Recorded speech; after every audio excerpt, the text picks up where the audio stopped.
Halo sahabat nonton, siapa nih yang penasaran dengan kelanjutan cerita dari drama A Good Day to Be a Dog?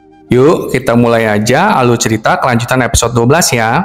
Dan benar saja, Bogyom sudah menghapus ingatan Hena tentang Sowon. Tentunya hati Sowon sangat hancur dengan ini semua. Sowon langsung menghadapi Bogyom, karena Bogyom hanya mengambil ingatan Hena dan tidak keduanya. Dengan sangat kesepian dan sedih, Sowon mengenang momen-momen bersama Hena di sekolah.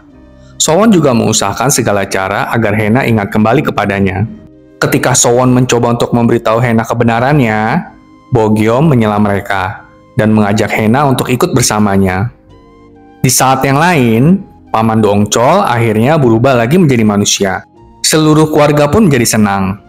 Tidak sampai di sana, Yul pun ternyata kehilangan ingatannya tentang hubungan dan kisah Hena dan pamannya itu. Saat rapat guru, Sowon sengaja mengajukan diri untuk membantu kelas Hena. Mereka pun mengalami kejadian romantis bersama di depan semua murid-murid. Tapi ternyata, Jia tidak kehilangan ingatan. Dia tetap tahu kalau Sowon dan Hena sebenarnya berpacaran. Hanya saja, Yul yang hilang ingatan. Saat Sowon memberikan kue kepada Hena, Bogyom menghampiri Hena dan memintanya untuk berbicara berdua. Sowon yang melihat mereka berdua sangat tidak senang. Lalu menarik Hena dan langsung menyatakan perasaannya kepada Hena. Tapi Hena menolak Sowon karena dia menyukai orang lain. Sowon sangat tidak suka dengan sikap Bogyom, sehingga mengkonfrontasinya. Lalu Bogyom memberitahu Sowon bahwa ini adalah caranya membalas dendam. Bogyom ingin Sowon merasakan sakitnya kehilangan seseorang yang dicintai. Segalanya menjadi lebih sulit bagi Sowon ketika dia memukul Bogyom dengan marah. Tapi Hena malahan mendorong Sowon untuk melindungi Bogyom. Saat mengobati Bogyom, Bogyom sengaja mengajak Hena untuk berpacaran. Yul tiba-tiba masuk ke kamar Sowon dan menanyakan apakah Sowon dan Hena berpacaran. Tapi Sowon mengatakan kalau mereka tidak berpacaran. Yul menyatakan kalau dia tahu pamannya dan Hena berpacaran dari Jia. Sowon jadi mulai bingung dari mana Jia tahu. Dan kok Jia masih ingat tentang hubungannya dengan Hena? Hena bercerita kepada kakaknya Yuna kalau Bogyom mengajaknya untuk berkencan. Bogyom meminta Hena untuk berkencan bersamanya sebanyak 3 kali. Jadi, Hena dapat memikirkan jawabannya. Dan Hena pun menyetujuinya. Tapi, Hena menjadi semakin bingung tentang perasaannya setelah melihat tanggal yang dia tandai dengan tulisan Sohei di kalender kamarnya. Tapi tentu saja, Hena tidak ingat apa-apa. Keesokan paginya, Sowon menghampiri Jia dan menanyakan apakah Jia masih mengingat semuanya. Dan benar saja, memang Jia mengingat semuanya. Sowon dan Jia sama-sama bingung kenapa ini terjadi kepada mereka. Di ruang guru, Sowon mengetahui kalau Hena dan Bogyom mulai berpacaran.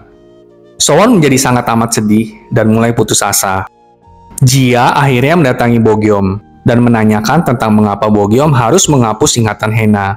Jia juga menanyakan apakah dulu dia mati karena Sowon dan Hena. Tapi Bogyom tidak menjawab pertanyaan Jia. Jia mendatangi kepala sekolah dan mengajaknya bermain dengan imbalan kalau Jia menang, kepala sekolah harus memberitahu Jia di gunung apa Jia dulu meninggal. Di tempat lain, Yuna dan Wotek akhirnya resmi berpacaran. Saat Hena berkencan dengan Bogyom, Sowon mengikuti mereka, tapi sangat sedih karena dia tidak dapat berbuat apa-apa. Saat pulang ke rumah, Hena mendapati kakaknya dan Wotek bergandengan tangan, dan akhirnya mengakui kalau Wotek dan Yuna berpacaran. Keesokan paginya, Hena menghampiri Sowon dan bertanya apakah Sowon pulang dengan baik-baik saja.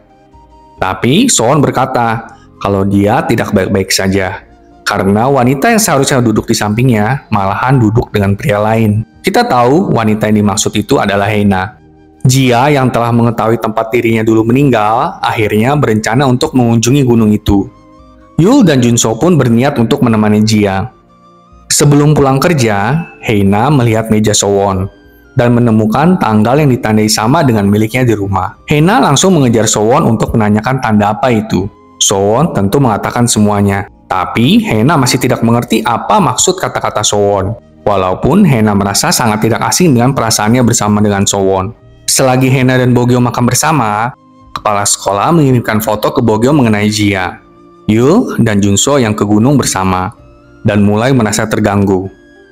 Di gunung, Jia akhirnya memberitahu Yul bahwa pamannya Sowon pasti merasa kesepian karena pacarnya sekarang sudah melupakannya. Untuk membantu pamannya, Yul menipu Hena agar mengunjungi apartemennya. Bo-gyeom pun membiarkan Hena pergi. Di hutan, Jia tiba-tiba mendengar suara anjing dan langsung bergegas pergi meninggalkan Yul dan Junso.